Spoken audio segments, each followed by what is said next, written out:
Hello guys, कैसे हो आप सब। उम्मीद करता हूँ अच्छे होंगे। तो गाइस, एक बार फिर स्वागत है आपका हमारे यूट्यूब चैनल राज के ब्लॉग्स में। तो गाइस, अगर आप हमारे चैनल पर पहली बार विजिट कर रहे हैं तो प्लीज़ चैनल को सब्सक्राइब कर लीजिए, क्योंकि आपको हर बार सिंगापुर से रिलेटिव कुछ ना कुछ नई जानकारी मिलती रहेगी। तो गाइस, काफ़ी सारी भाइयों की इंक्वायरी है कि वर्क परमिट के बारे में बताइए कि वर्क परमिट हमें सिंगापुर के लिए कैसे मिल सकता है। क्या सिंगापुर में अभी वर्क परमिट अवेलेबल है या नहीं है। सिंगापुर में सैलरी कितनी मिलती है, कितने खर्चे हो जाते हैं, क्या वहाँ पे रहना और स्टूडेंट्स जो पार्ट टाइम करते हैं क्या वो सेविंग कर पाएंगे या नहीं कर पाएंगे। स्टूडेंट अगर यहाँ पे आके पार्ट टाइम जॉब करता है तो उसकी कितनी सेविंग हो सकती है सारे खर्चे काट कर। तो गाइस, इसी वीडियो में हम इन सब टॉपिक के ऊपर बात करने वाले हैं। तो गाइस, सबसे पहले हम यहाँ के मौसम के बारे में जान लेते हैं। तो आपको मैं बता दूं, अपने इंडिया में कितनी ज़्यादा ठंड हो रही है। दिसंबर का महीना चल रहा है और यहाँ पे बिल्कुल भी ठंड नहीं है और ना ही इतनी ज़्यादा गर्मी है। हाँ, कभी कभी तेज़ धूप हो जाती है, जैसे कि अभी इतनी तेज़ धूप है। तो आप देख सकते हो मौसम कुछ ऐसा रहता है, कभी धूप आ जाती है तो कभी छाँव हो जाती है और कभी बारिश हो जाती है, लेकिन ठंड का कोई नाम नहीं है। आप अपने हिसाब से पैकिंग करके आइए, जो भी बच्चे स्टूडेंट्स आने वाले हैं। तो गाइस, बात करूँ अगर सिंगापुर के लिए वर्क परमिट के लिए, तो बहुत ही कम मिलता है सिंगापुर के लिए वर्क परमिट। अगर कोई कंसल्टेंसी वाला है, कोई ऑफिस का कोई जान पहचान का है आपके, जो आपके साथ फ्रॉड नहीं कर सकता, आपको इतना बिलीव है, तो आप उनसे जाके एक बार बात कर सकते हैं। ग्रुप से सब्सक्राइबर हैं, उन्होंने मुझे व्हाट्सएप पे मैसेज किया था कि कोई क्लाउड इंजीनियरिंग प्राइवेट लिमिटेड नाम की कंपनी है, उन्होंने उनको ऑफर लेटर भेजा है और उनसे पैसों की डिमांड की गई है। 17,000 रुपये का कुछ ऐसा मेडिकल है और उनका कोलकाता में मेडिकल होना है, तो उन्होंने पैसा देने से मना कर दिया है। तो ऐसे कई सारे भाइयों ने मुझे पहले मैसेज किया, लेकिन मैंने इग्नोर कर दिया। तो मुझे लगा कि इस पर एक वीडियो बनानी चाहिए ताकि आगे चलकर ऐसा आपके साथ कभी कोई फ्रॉड ना हो।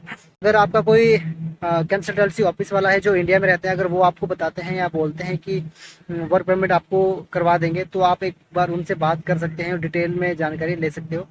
तो गाइस, वर्क परमिट के चक्कर में काफ़ी सारे बच्चों के पैसे बर्बाद हो चुके हैं, ऑनलाइन स्कैम हो चुके हैं, तो आप भी सतर्क रहिए। तो गाइस, पहली बात तो ये है कि स्टूडेंट को यहाँ पे अलाउ नहीं होता है जॉब करना, कि आप पार्ट टाइम यहाँ पे जॉब करो।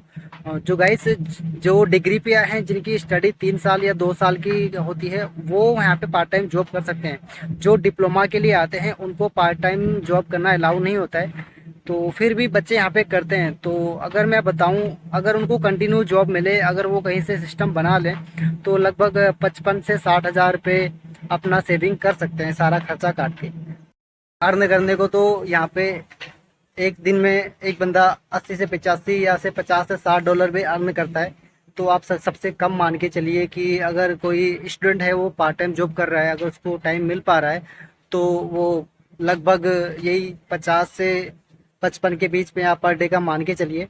उसमें से आप पर डे का खर्चा भी अगर 10 डॉलर भी माइनस कर देते हैं तो 40 से 45 आप एवरेज मान के चल सकते हैं।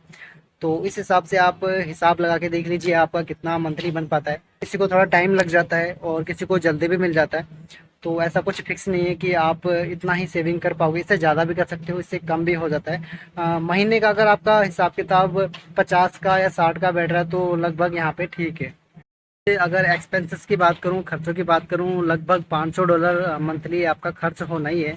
अ, सीधा बताऊँ तो 350 डॉलर आपका रूम का जाना है और आपका 50 डॉलर लगभग खाने का चला जाता है और उसमें से आपका ट्रैवलिंग का लगभग 100 डॉलर जाना है। तो 500 डॉलर आपका पूरा एक्सपेंसेस मंथली का जाना ही है, चाहे आप जितना भी सेविंग करके देख लीजिए। तो 500 डॉलर लगभग आपका लग ही जाना है। अगर आपका क्वेश्चन है कि अगर क्या कोई स्टूडेंट यहाँ पे आके सेविंग कर सकता है या नहीं, तो गाइस मैं कहूँगा कि हाँ, सेविंग कर सकता है। अगर वो अच्छे से यहाँ पे काम करे, अगर उसको वर्क मिल जाता है, तो वो सेविंग कर सकता है।